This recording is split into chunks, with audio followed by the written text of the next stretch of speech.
Hi, this week I read about leadership and thought about my own type of leadership and how it needs to be used in the schools.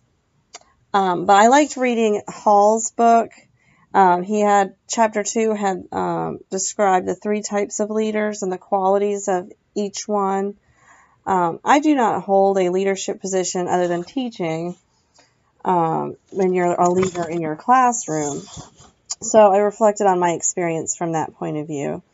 My style fell between sage and sensei.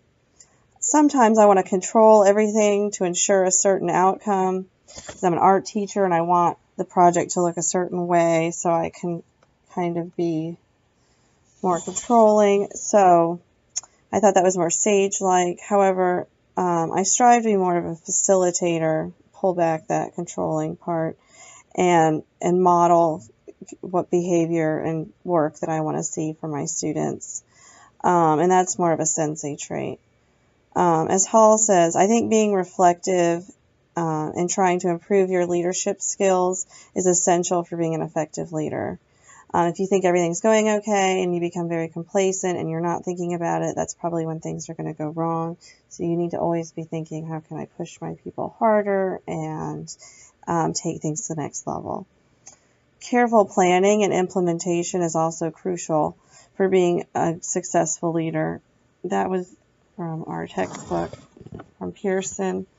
A good leader has a clear vision and can set goals and plans, from Hall.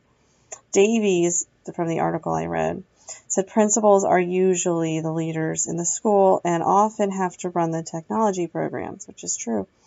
And in my experience, collaborating with other teachers, school media people, anyone you can find, the IT people, can give the principal a vast pool of knowledge, expertise, and experience. And that was from the Pearson book.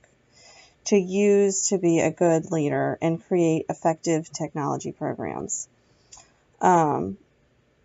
This is really necessary for the principal in today's schools because students and teachers are required to use technology for data collection, for instruction, for testing. It's in everything. It's in every room. And so everybody really needs to be able to understand what to do and how, and the principal has to be the one to show them. So they need to be a good leader. So those are my thoughts on what I read this week, and I'm going to continue to reflect on how I can become a better leader.